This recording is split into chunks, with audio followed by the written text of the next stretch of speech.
win that award 2 years in a row. National sports writers could hardly believe he was for real. Here was a ball player who didn't act like a typical star athlete.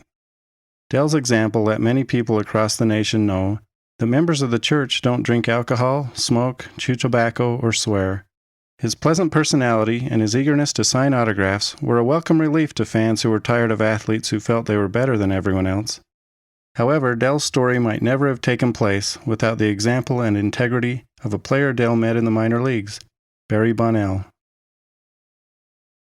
I used to collect baseball cards, and I particularly liked to collect rookie cards, cards produced during a player's first season. One of my favorite rookie cards is the 1978 Topps card of Atlanta Braves rookie Barry Bonnell. Some rookie cards are worth a lot of money, but Barry's is only worth about 17 cents.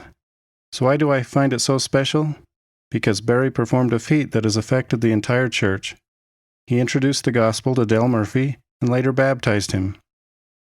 Dell and Barry were teammates on the Atlanta Braves minor league team in Greenwood, South Carolina. Barry asked Dell some questions about the importance of baptism and eternal life, things Dell knew little about. Dell said, "We had many long discussions and then got together with the missionaries. And after receiving the lessons, I knew I wanted to be a part of it." Barry baptized me after the 1975 season.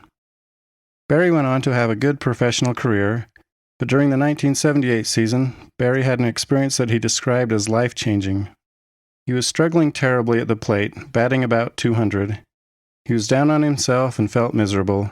He really didn't want to go when Dell asked him to join him on a hospital visit, but he went anyway. There he and Dell met Ricky Little, a young Atlanta Braves fan who had leukemia. It was readily apparent that Ricky was near death. Barry felt a deep desire to think of something comforting to say, but nothing seemed adequate. Finally, Barry asked if there was anything they could do for him. The youngster hesitated, then asked if they would each hit a home run for him during the next game. Barry said later, "That request wasn't such a hard thing for Dell, who in fact hit 2 homers that night, but I was struggling at the plate and hadn't hit a homer all year. Then I felt a warm feeling come over me, and I told Ricky to count on it." That night, Barry hit his only home run of the season. You don't have to convert a future major league star or hit a home run to fulfill your duties. If you say you'll collect fast offerings or help with a service project, you'll do it. That's what integrity is all about. Before one scout camp out when I was younger, our scoutmaster asked us to make a tinfoil dinner for ourselves to cook in the campfire. My mom reminded me to make the dinner, and then she ran an errand before I left for the campout. Our troop had eaten tinfoil dinners on the previous campout, and I decided I'd had enough of potatoes, carrots, and hamburger. So while Mom was gone, I looked in the freezer and spotted what I thought would be a great tinfoil dinner, a frozen pizza. I got out the tinfoil and wrapped that frozen pizza up nice, then I stuck it in my backpack just before Mom arrived home. I kissed her goodbye and headed out on the campout. That night my pizza was a big hit. Even my scoutmaster was amazed at my meal. Yes, it did burn a little on the edges, but it really was pretty good. I even chiseled off a few pieces for the other scouts. However, I had a nagging feeling that this wasn't quite the meal Mom expected me to make. When I returned home the next day, she asked, "Chad, do you know what happened to the frozen pizza that was in the freezer? We were going to have it for dinner tonight, and now it's gone." It was a time of decision for me. I'd been gone for a whole day. Certainly one of my younger brothers could shoulder the blame. But, somewhat embarrassed, I explained what I had done. Mom laughed, but she wasn't as impressed with my pizza dinner as my fellow scouts had been. However, she thanked me for telling the truth. In that incident, I can't claim to have displayed complete integrity.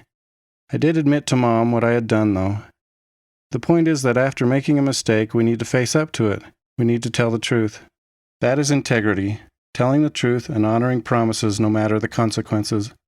The Lord expects us to do so. Integrity is an especially important quality to have when you're in a position of leadership, such as in a quorum presidency. When I was serving as the president of our deacons' quorum, a young man named Mike had graduated from primary and was joining our quorum. Mike's family had been through some rough times, but lately he had started coming to church, and everyone in the ward was happy to see Mike progressing in the gospel. As part of Mike's first day in our quorum, the bishop came in and ordained Mike to the Aaronic priesthood. During the ordination, the bishop pronounced Mike's middle name in a way that struck me funny, and I laughed a little. Then the deacon next to me laughed too, and we struggled to control our giggles. My giggles stopped immediately, though, when Mike peeked over at me. There was a hurt look in his eyes, and when the ordination ended, the adult leaders didn't look too happy either. I looked away and acted like nothing had happened, but at the very least, I should have told Mike I was sorry. Then the lesson started, and I hoped everyone would forget about my laughter. The next Sunday arrived, and Mike didn't come to church. I felt a little guilty, knowing I was likely part of the reason.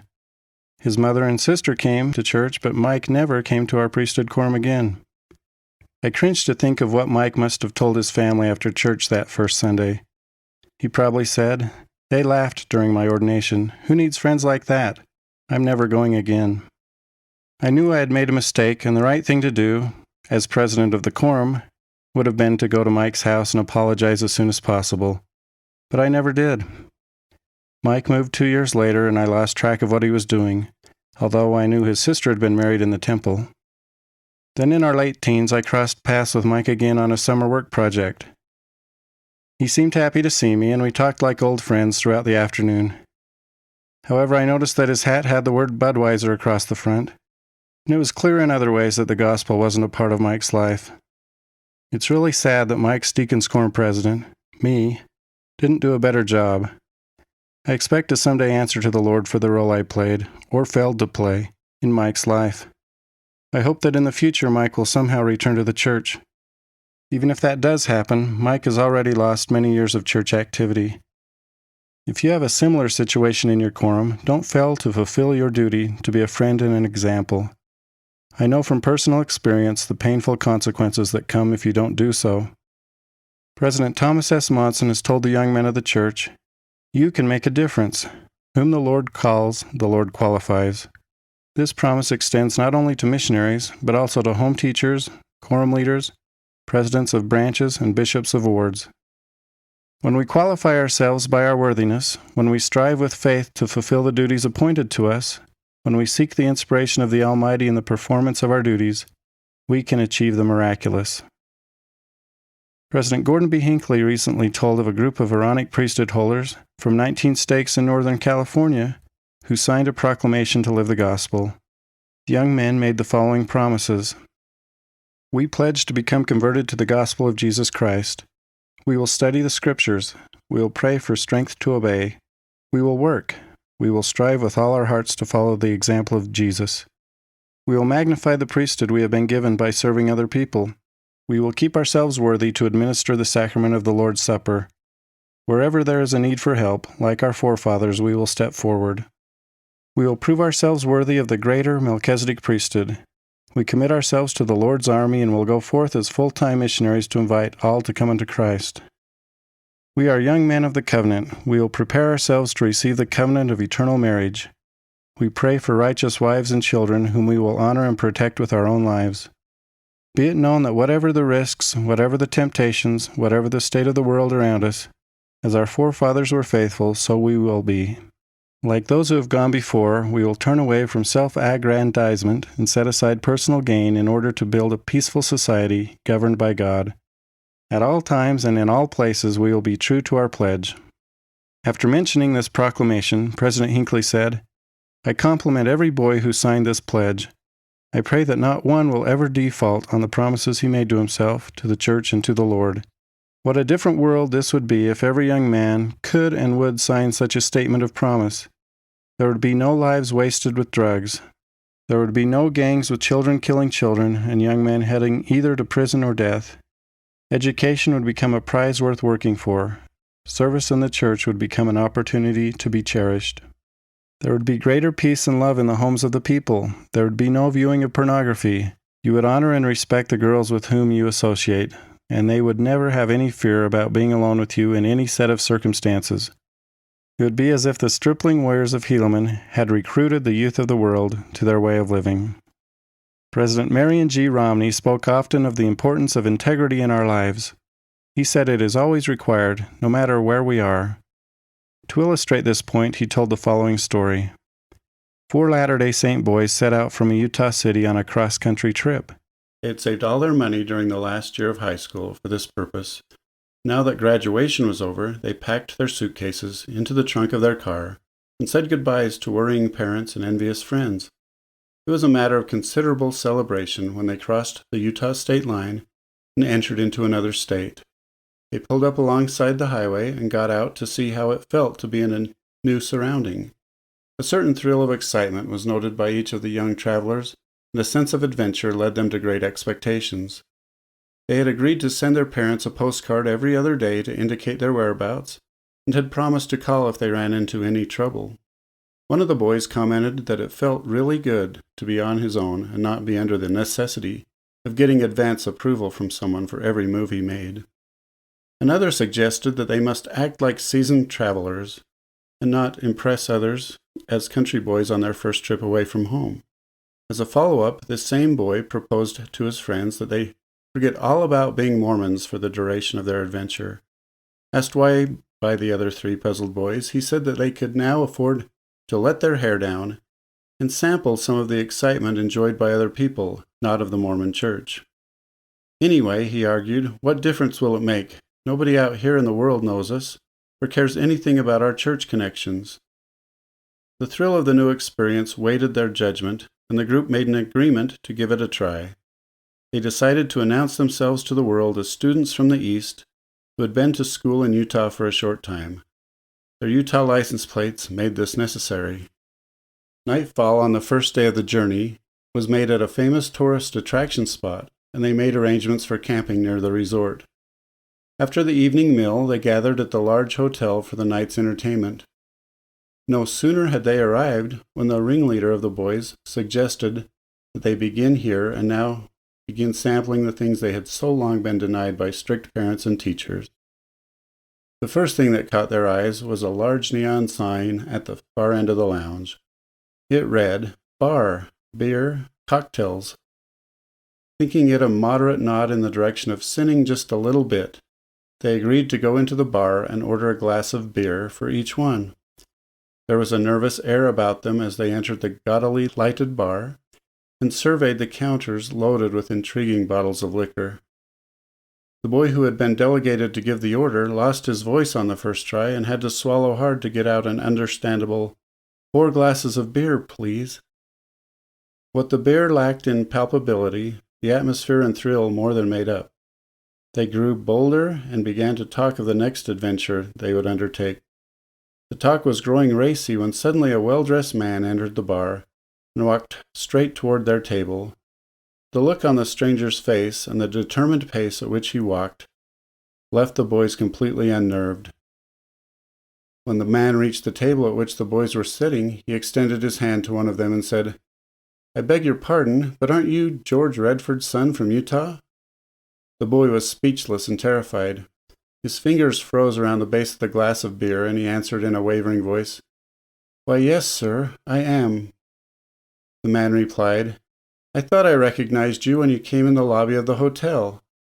I am Henry Paulson, vice president of the company your dad works for, and I met you and your mother last winter at a company dinner at the Hotel Utah. I've never forgotten how you explained your Mormon priesthood to one of the other executives of our company, who asked what it meant to be a Mormon boy. I must say I was a little surprised to see you head for the bar, but I suppose that with Mormons as well as non-Mormons, boys will be boys when they're off the roost." These boys had heard a sermon they would never hear duplicated from the pulpit. They were sick, ashamed, and crestfallen.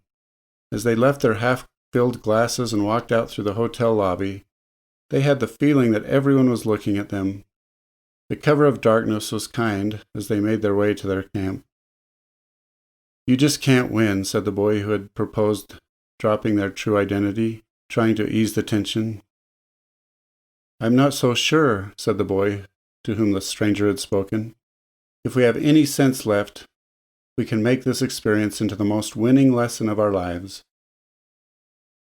The key to integrity begins deep inside yourself. We have often been counseled to watch our thoughts, our words, and our deeds. It is nearly impossible to commit sins if we don't allow such thoughts to dwell in our minds. President Hinckley tells an interesting story from when he was assisting President David O. McKay. He said, I remember going to President McKay years ago to plead the cause of a missionary who had become involved in serious sin. I said to President McKay, "He did it on impulse." The president said to me, his mind was dwelling on those things before he transgressed. The thought was the father to the deed. There would not have been that impulse if he had previously controlled his thoughts. Seek for integrity in your life, and you'll discover it will only bring you happiness. Chapter 7. Covenants. When I was 16, our stake held a summer youth conference at Snow College in Ephraim, Utah. We stayed in the student dormitories, and that is where I first met a young man who had just moved to Springville. He was a soft-spoken 15-year-old, but what I noticed was he was already 6'2" and weighed 250 pounds. His name was Eli Herring. During high school, I watched Eli develop into an all-state football player, helping our team go undefeated and win a state championship in 1985. Eli stood out in other ways, too.